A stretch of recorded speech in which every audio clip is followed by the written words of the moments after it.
Red carpet बिछा दिया जाएगा।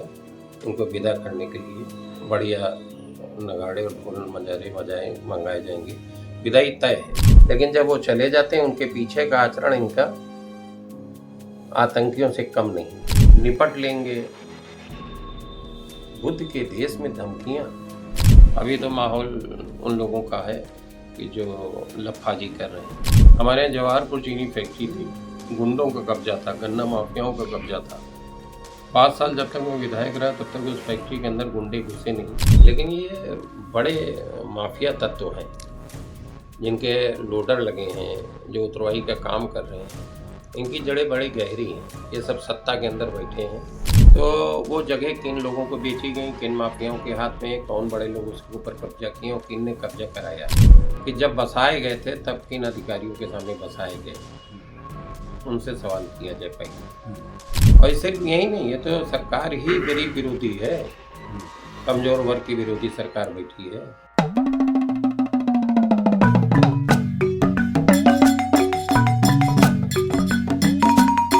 तो भैया सब जने चीन गए हुई हो, हम आए गए हैं सीतापुर के मोहल्ला जो है लोहारबाग में हैं और अपने जो है न्यूज चैनल पर जौन कार्यक्रम चलावा जा रहा है इनते मिलो कार्यक्रम के रे अंतर्गत जो है हम जिनसे मिलवावे जा रहे हैं वही सीतापुर लोकसभा सीट से ने सांसद राकेश राठौर, जो जनपद सीतापुर की 5 विधानसभा के जो है नेतृत्व करते हैं और सीतापुर के लोकसभा सांसद हैं। आओ हम मिलवावे जा रहे हैं।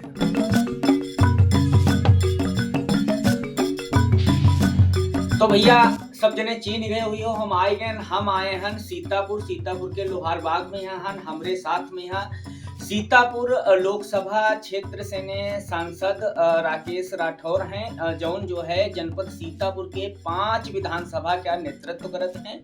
और अब है जो है शीत सत्र में यहाँ जो है आप संसद में यहाँ रहो और कई मुद्दन पर यहाँ आप जो है वहाँ पर यहाँ गांव गली गलियारे के और जो है गांव जवार के आवाज वहाँ पर बुलंद करो और जनता के रे हितन के यहाँ लेके लगातार आप संघर्षरत हो। और आप इके पहले विधायक रहे हो, तब विधायक रहते हुए सीतापुर में जो है नगर क्षेत्र में यहाँ तमाम उल्लेखनीय कार्य करो, जिमा जो है नदी क्यार जीवड़ो उद्धार सबसे प्रमुख है। और खास बात यह है कि जब नदी क्यार आप काम कर रहे रहो, नदी के साफ सफाई काम कर रहे रहो, तो उमा जो है कोई सरकारी धन नहीं मिला रहा है। हाँ, गाद और बहुत बुरी स्थिति थी।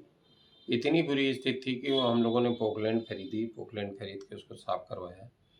तो 2-2 मीटर सिल्ट थी नदी में, कपड़े सड़े गले और तमाम तरीके की चीज़ें। बड़ी मुश्किल से वो पोकलैंड उसको काट पाती थी। वो तो सफाई हुई, नीचे के सोते खुले, नई जलधारा प्रवाहित हुई।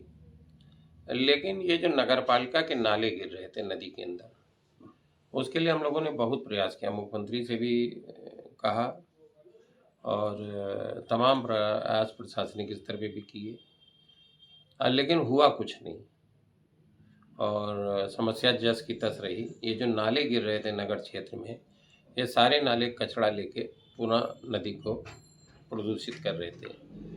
तो इन नालों को जब तक पक्का न किया जाए, इनके मुहानों पे जब तक इनका सीवरेज ट्रीटमेंट प्लांट न कराया जाए, तब तक नदी का जीर्णोद्धार संभव नहीं है।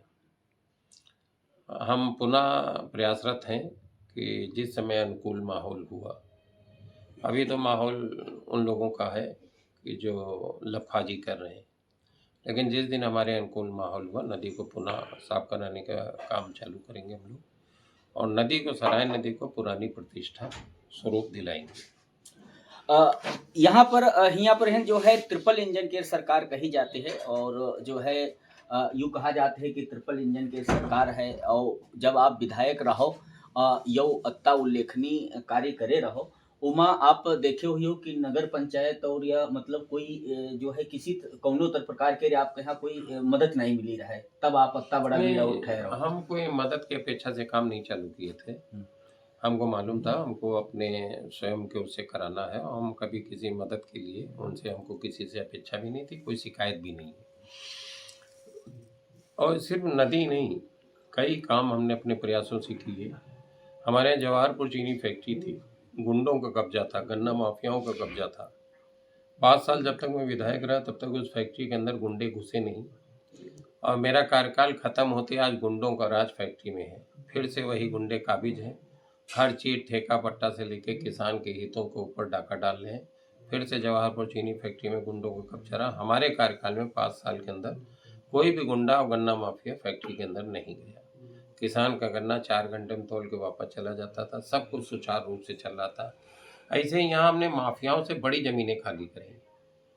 वो बड़े माफिया हैं, उसमें तमाम तो भारतीय जनता पार्टी के बड़े नेता हैं, अब हो गए हैं, जिनसे 50 करोड़ की ज़मीनें खाली कराई। और जगह के नाम बता दूं, लधौरे में यहाँ से आप मिस्री जाएंगे तो लधौरा में बाएं हाथ पे पाल लोगों के ट्रस्ट पे एक बड़े माफिया का कब्जा था, 29 बीघा।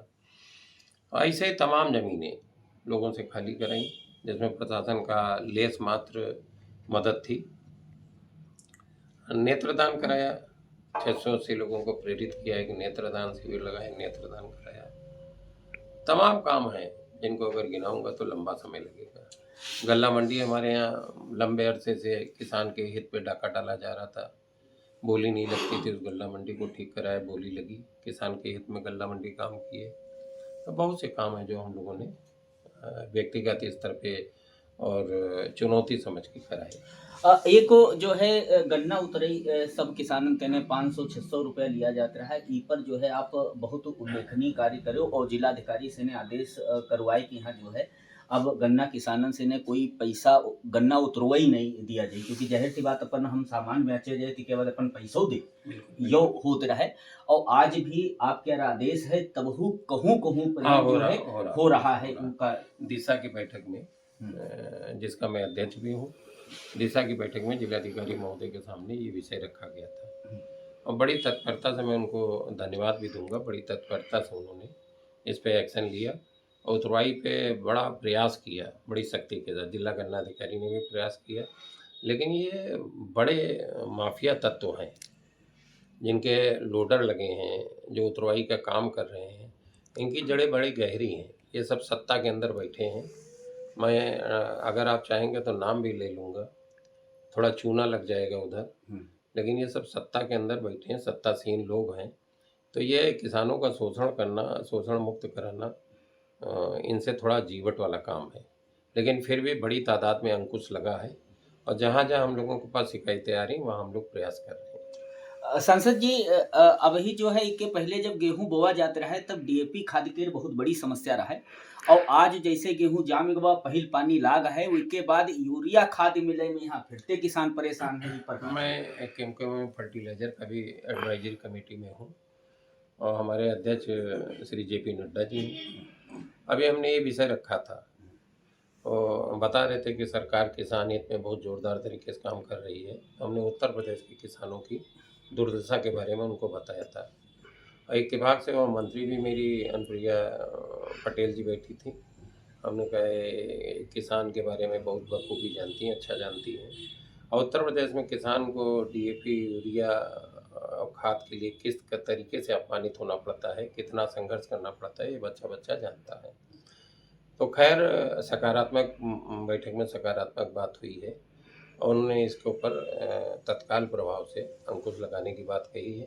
हम लोगों से अलग से भी बैठने का हमसे कहा था कि उत्तर प्रदेश के विषय को लेकर हम लोग खाद के मामले में अलग से बैठेंगे। सांसद जी, एक बात और पूछा चाहिए था, जैसे जो रोड के किनारे जो है ठेला लगावत हैं, तो कोई क्या ठेला JCB तेने तोड़ दिन जाते हैं और सब्जी मतलब फैलाए दिन जाते हैं, यू सब करा जाते हैं। उसके बाद मान लो और जो है ई तरीके के जुल्म करा जाते, कम से कम उनका परिवार चल रहा है और अतिक्रमण हटावा जा रहा है, और उसके बाद जो अतिक्रमण करता है वो अपन अतिक्रमण करे हैं, जो हटावे चाहे जो बड़े बड़े माफिया लोग हैं जो रोड किनारे तनु अपन व्यवसाय चलावत है उन पर जुल्म करा जा रहा है, और जो बड़े बड़े लोग हैं वो सब वह तना चल रहा है। ई पर आपका कही हो?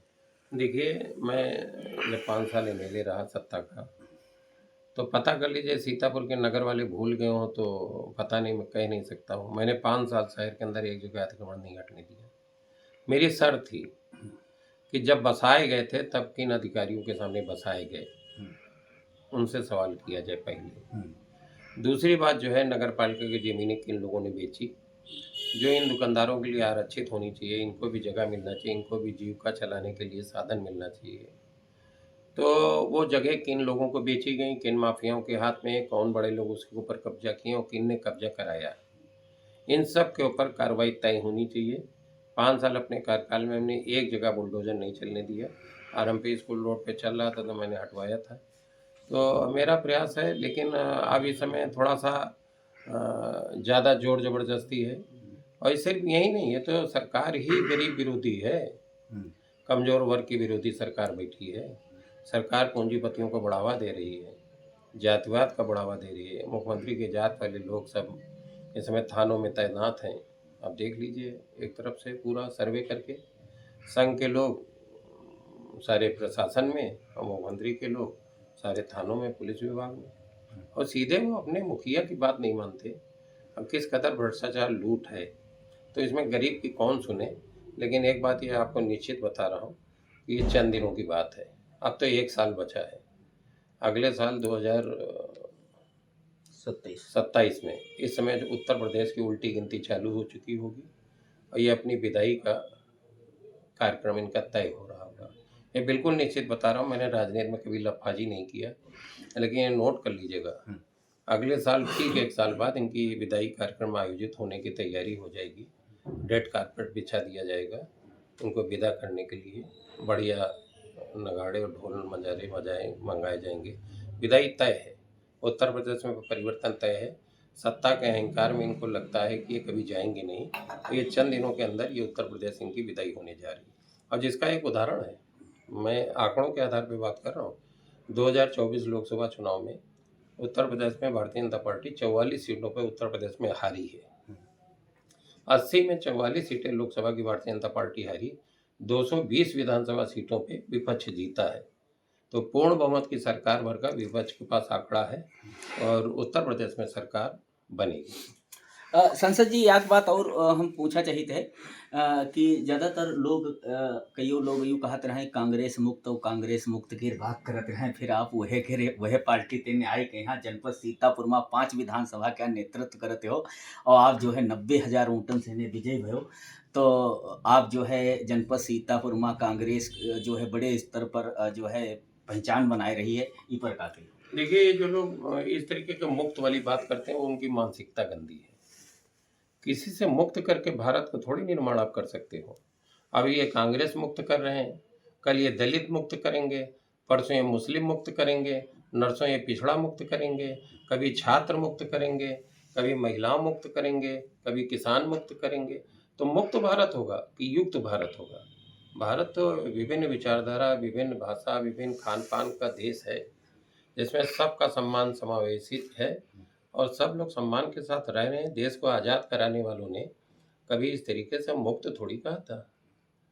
उन्होंने देश की आज़ादी लड़ी, अपना खून पसीना बहाया, और ये आज मुक्त का नारा लेके चले आते हैं। अरे मुक्त का नारा तो वैसे भी लोकतंत्र के खिलाफ है। हम लोकतंत्र में, संविधान में और लोकतंत्र में चुनाव होते हैं, तो चुनाव में 100% मत थोड़ी किसी को मिल जाते हैं, जीतने भर के मिलते हैं। तब भी तमाम, जैसे हमको 5,31,000 वोट मिला, और विपक्ष का वोट अगर मैं जोड़ दूं सबका तो वही 5,31,000 के ऊपर हो जाता है। तो क्या उनसे मुक्त किया जा सकता है? अब इस समय मैं बैठ के कहूँ कि मैं इनका काम नहीं करूँगा, उनका काम नहीं करूँगी, ये थोड़ी होता है। मेरा काम तो सबको ले के चलना है, सबका सम्मान, सबके अधिकार, सबको न्याय की लड़ाई लड़ना है। इसमें मुक्त वाली बात बिल्कुल ही घटिया मानसिकता की है। और रही बात कांग्रेस की मौजूदगी, मैं आपसे कह रहा हूँ, दिन पर दिन मतलब वो नहीं, ये सहने नहीं चलेगी, इस तरीके से चलेगी। कांग्रेस की जिस तरीके से ताकत बढ़ रही है सीतापुर जनपद के अंदर, ये इतिहास लिखेगी सीतापुर जनपद के अंदर कांग्रेस। और देखिएगा 2027 में उत्तर प्रदेश के अंदर, सीतापुर के अंदर शानदार प्रदर्शन करेगी कांग्रेस। महात्मा गांधी क्या नाम जो है मनरेगा जौन आज़ादी के रे बाद सबसे ज़्यादा ग्रामीण अंचल के रे लोगन के यहाँ रोजगार देश बहुत से लोग जौन जिनका परिवार नहीं चलत रहा है मनरेगा के रे वजह से ने बहुत से लोगन के यहाँ रोटी कपड़ा मकान और परिवार रोजगार के अवसर मिला जौन वही टाइम जब देश के यहाँ मतलब बहुत ज़्यादा रोजगार के आवश्यकता रहा है वही टाइम जो है एक प्रकार तेने रामबाण जौन योजना साबित भय आज वही योजना तेने राष्ट्रपिता महात्मा गांधी का नाम हटावा जा रहा सांसद जी देखिए प्रकार देखिए महापुरुषों को नहीं मानते, ये महापुरुषों के फोटो का और मूर्तियों का इस्तेमाल करते हैं। जब किसी देश का राष्ट्राध्यक्ष आता है तो ये बुद्ध की प्रतिमा भेंट करते हैं, और यहाँ जब मंच मिलता है इनको भीड़ होता है तो फिर काटने और मारने को और देख लेने की और ये कर देने की धमकी देते हैं। बुद्ध के देश में धमकी, निपट लेंगे, बुद्ध के देश में धमकियाँ, तो ये बुद्ध का देश है। और वहाँ पे जब प्रतिमाएं ये भेंट करते हैं राष्ट्राध्यक्षों को तो बुद्ध की करते हैं, लेकिन जब वो चले जाते हैं उनके पीछे का आचरण इनका आतंकियों से कम नहीं है। और रही बात महात्मा गांधी, डॉक्टर अंबेडकर, जवाहरलाल नेहरू, ये जो महापुरुष हमारे थे उनके नाम मिटाने के लिए लगातार प्रयासरत हैं। गृह मंत्री ने डॉक्टर अंबेडकर के खिलाफ अशोभनीय बात कही थी सदन के अंदर, जिसके ऊपर लगातार प्रदर्शन पूरे देश के अंदर हुआ। अब इन्होंने नेहरू जी को तो लगातार वो अपमानित करते हैं लगातार, और अब उनका नंबर महात्मा गांधी पे उन्होंने अपना नंबर लगाया है। ये वही लोग तो हैं जिन्होंने महात्मा गांधी की हत्या की थी, तो जिन्होंने महात्मा गांधी की हत्या की उनके नाम को कैसे बर्दाश्त कर सकते हैं? जो महात्मा गांधी के हत्यारे हैं उनके नाम को नहीं बर्दाश्त कर सकते हैं, तो इन्होंने उनके नाम को हटाने के लिए एक कुत्सित कार्य किया है, जिसके खिलाफ कांग्रेस अपना विरोध दर्ज करा रही है। तो संसद जी आखिरी में यहाँ हम आपसे ने पूछा चाहिए था कि आप जो है अपने लोकसभा क्षेत्र और बल्कि जो है आप अपना जो है एक सामाजिक संगठन में है पूरे प्रदेश का नेतृत्व करते हो जो तैली महासभा है, तो आप जो है हमरे इनसे मिलो कार्यक्रम के अंतर्गत जो क्षेत्रीय हैं जनपदवासी प्रदेशवासी उनका का संदेश देना चाहते हो? देखिए सब लोग बच्चों के रोजगार के लिए, शिक्षा के लिए, रोजगार के लिए, महिलाओं के लिए और इस प्रदेश की तरक्की के लिए भारतीय जनता पार्टी को जड़ों से उखाड़ के फेंकें। और आने वाले दिनों में हमारे नेता आदरणीय राहुल जी जिस तरीके से संघर्ष कर रहे हैं उनकी बातों को अमल करें, सब लोग उनका साथ दें। और राहुल जी क्रांतिकारी परिवर्तन कर रहे हैं देश के अंदर। आप कल्पना कर लीजिए आज राहुल जी ना होते और विपक्ष के नेता ना होते तो भारतीय जनता पार्टी क्या क्या कर चुकी होती। ये तो कि ये विपक्ष में राहुल जी और हर मुद्दे के ऊपर आप कल्पना करिए कन्याकुमारी से कश्मीर तक पैदल यात्रा की है, ये छोटी बात नहीं है, बहुत बड़ी बात है। महात्मा गांधी के बाद अगर इस देश के अंदर किसी ने इतनी बड़ी पद यात्रा की है तो वो आदरणीय राहुल जी है। और जिस तरीके की बातें वो जातीय जनगणना आरक्षण के ऊपर जिस तरीके की बातें कर रहे हैं, प्राइवेट सेक्टर में आरक्षण की बात कर रहे हैं, समान शिक्षा की बात कर रहे हैं, वो इस देश की जीवन रेखा है। और 2027 के चुनाव उनकी इन्हीं बातों के ऊपर उत्तर प्रदेश में परिवर्तन करेगा। तो हमारे साथ में यहाँ सांसद जी बात करें। सांसद जी आपके यहाँ बहुत बहुत धन्यवाद। आपका भी बहुत बहुत धन्यवाद, आपके समस्त दर्शकों को भी बहुत बहुत धन्यवाद। तो भैया ये हैं हमारे साथ में यहाँ जनपद सीतापुर के लोकसभा सांसद राकेश राठौर। इनते मिलो कार्यक्रम जो हमारे BTV पर चलत है ऊपर कई मुद्दन पर बात करें। आप जो है बहुत अच्छा जनपद वासी के संदेश दें। तो भैया जितने जने देख रहे हो सबका बहुत बहुत धन्यवाद। और हमारे फेसबुक पेज के यहाँ फॉलो करो और यूट्यूब चैनल के यहाँ सब्सक्राइब करो। बहुत बहुत धन्यवाद।